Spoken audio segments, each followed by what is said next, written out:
crois que j'ai jamais vu des bandits aussi nuls. À côté, même Tokyo, c'est Al Capone.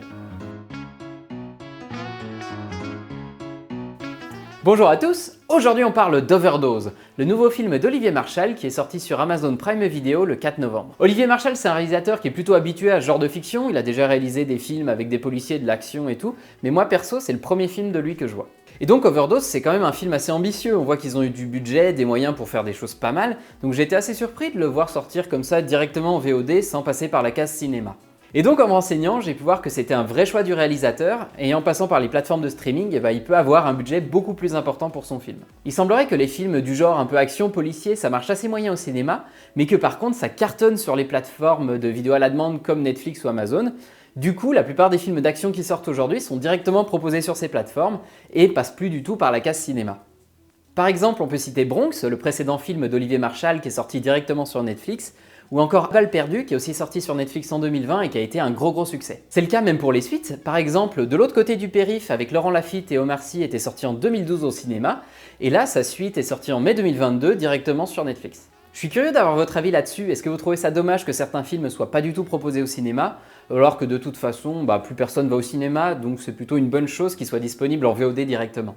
Bref, j'en reviens à Overdose, c'est l'histoire d'un cartel de drogue espagnol qui doit réaliser un go fast entre l'Espagne et la France pour aller livrer une énorme quantité de drogue à la fois du côté de Toulouse-Carcassonne mais aussi à Paris. Et cette histoire de trafic de drogue, elle semble être connectée d'une manière ou d'une autre au meurtre de 2 enfants dans un hôpital parisien. Sarah, chef de la brigade des stupes, va donc faire équipe avec Richard de la police criminelle pour essayer de comprendre ce qui s'est passé, trouver le lien entre les 2 affaires et puis surtout arrêter les criminels et leurs commanditaires. Après avoir vu ce film, je comprends déjà un petit peu mieux pourquoi il est disponible directement en VOD, c'est le genre de film un petit peu popcorn, que tu peux regarder tranquille le soir, pas trop prise de tête, on peut surfer devant son téléphone en même temps, il n'y a pas vraiment de propos et c'est pas vraiment le but. Du coup, c'est pas trop mon genre de film et je manque un peu d'éléments de comparaison pour vous dire si dans son genre, le film il est bon ou pas. Donc n'hésitez pas à me dire en commentaire si vous avez des films à me conseiller qui sont plutôt des bons représentants de ce genre-là, et moi je vais essayer de vous dire au mieux ce que j'ai bien aimé et ce avec quoi j'ai eu un peu plus de mal. Overdose, c'est avant tout un film d'action, et j'ai trouvé qu'à ce niveau-là, le film s'en sortait pas mal du tout. Je m'attendais pas à quelque chose d'aussi bien pour une production française. Il n'y a aucune fulgurance, mais l'action est vraiment claire. On arrive bien à suivre ce qui se passe, qui tire sur qui et tout. C'est jamais des grandes scènes dantesques, mais ça fonctionne vraiment bien. La seule chose qui m'a un petit peu dérangé, c'est les taches de sang. Elles manquent de relief, on voit qu'elles ont été rajoutées en post-prod, et c'est dommage, d'autant qu'ils en foutent partout pour se donner un air un peu faussement cru. Un autre très bon point du film, c'est son rythme. On suit plein d'actions en même temps, on va être un peu en Espagne, un peu sur la route, un peu à Paris, on va suivre à la fois les flics puis les braqueurs. Du coup, ce qui fait que c'est super dynamique, on s'ennuie pas du tout et les 2 heures, elles passent vraiment bien.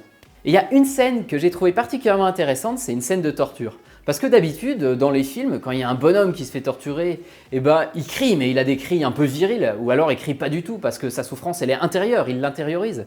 Et là, le mec, alors en plus qui est présenté vraiment comme un modèle de testostérone, pourtant, quand tu le tortures, il crie, il pleure sa maman, oui, c'est logique, c'est comme ça en vrai. Et du coup, ça c'est particulièrement réaliste, j'ai trouvé que c'était bien. Voilà, ça c'est pour les bons points du film, mais malheureusement il a de gros défauts à côté qui font qu'il est quand même très oubliable. Perso, à aucun moment j'ai vraiment pu rentrer dans l'histoire parce que tout est super caricatural. Elle est méchante, c'est limite s'ils ont pas je suis méchant tatoué sur le front. Parce qu'ils doivent réaliser un go fast, donc l'élément clé c'est quand même la discrétion. Eux, ils ont 3 mitraillettes dans le slip, la combinaison noire intégrale, le 4x4 noir avec les vitres teintées. Mais les mecs, mais vous êtes tellement flag! Et les flics c'est exactement la même chose, ils mettent le gyrophare quand ils font des planques. Alors oui, c'est totalement absurde, mais ça fait des belles images. Et le grand chef de la police, il a trop dû regarder les experts, du coup il garde ses lunettes de soleil tout le temps. Alors à l'intérieur il voit rien, mais au moins il a la classe. Je peux pas vous donner d'autres exemples sans spoiler, mais tout le long du film, tout est super caricatural. Donc ça gêne un peu au début, puis après on comprend qu'en fait c'est l'idée du film. Là le projet c'est pas de faire un film réaliste, c'est pas de faire un film subtil, mais d'avoir un film qui claque quoi, quitte à surjouer sur tous les codes du genre. Et c'est assez logique avec le fait que le film soit distribué directement en VOD. En fait, il va être disponible dans tous les pays et le public cible, c'est pas forcément les Français. Tout ce qui fait cliché et caricatural chez nous, ça fait exotique et stylé pour le reste du monde. Par exemple, la Seine-Saint-Denis, c'est vraiment présenté comme les favelas parisiennes. Et un autre point qui est un peu bizarre, et tellement bizarre que ça en devient drôle, c'est à quel point les méchants, ils sont trop nuls. Donc ils sont violents et tout, mais ils ratent absolument tout ce qu'ils entreprennent. À aucun moment on a l'impression qu'ils dominent et qu'il y a de la tension parce qu'on sait pas comment les flics vont faire. Là, au contraire, à chaque instant, la police sait exactement où ils sont et ce qu'ils prévoient de faire. Donc Overdose c'est dynamique, les scènes d'action sont efficaces, mais le film n'arrive jamais à créer de la tension, le scénario est catastrophique et il y a absolument zéro subtilité. Donc moi personnellement, ce film m'a pas donné envie de découvrir le reste de la filmographie d'Olivier Marchal, mais j'ai pas pour autant envie de dire que ce film il est raté. Tout ce que je lui reproche, c'est pas des erreurs, hein, c'est bien des choix de réalisation d'Olivier Marchal. Donc moi je suis pas trop public pour ce genre de film, à vous de voir si c'est votre came. En tout cas, vous pouvez vous laisser tenter, je pense pas que ça sera mémorable, mais vous passerez pas forcément un mauvais moment. Et il y a quand même quelques passages vraiment très nuls sur lesquels j'ai envie de revenir, donc pour tous ceux qui ont déjà vu le film, spoiler! Donc déjà, le point de livraison de la drogue, c'est le centre-ville de Carcassonne. C'est quand même la pire idée du monde. Et la seule justification qu'ils ont, c'est « de toute façon, les flics, ils pourront pas nous tirer dessus parce qu'il y a un minibus qui va arriver et il y a 4 enfants qui vont sortir. » Et en plus, ça marche pas du tout, hein. Les flics les arrêtent et tout, normal, enfin logique quoi. Tous les Espagnols sont quand même pas au niveau d'Al Professor quand il s'agit d'imaginer un braquage. Et dans le même genre, les méchants qui se font repérer à la fin parce qu'ils laissent leur scooter dans la rue juste devant leur planque. Et alors l'idée des 2 enquêtes, c'était une super bonne idée. Mais en vrai, c'est trop nul, il n'y a pas de lien. Le seul lien, c'est qu'il y a 2 personnes, ils sont cousins. Et donc les méchants essayent de passer la frontière une première fois, mais comme ils sont trop nuls, ils n'y arrivent pas. Et du coup, plutôt qu'essayer de repasser de nuit, ils se disent « non, on va dormir ». Donc ils vont dormir dans la campagne, et plutôt qu'essayer de dormir au scred dans leur voiture, ils font quoi? Ils vont sonner à une ferme.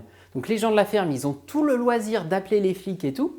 Et l'excuse qui est donnée dans le scénario, c'est parce qu'il pleut dehors. Les mecs, ils font un go fast, il faut être le plus rapide et le plus discret possible, mais ils prennent le risque d'être démasqués, tout ça pour pas se faire mouiller les cheveux.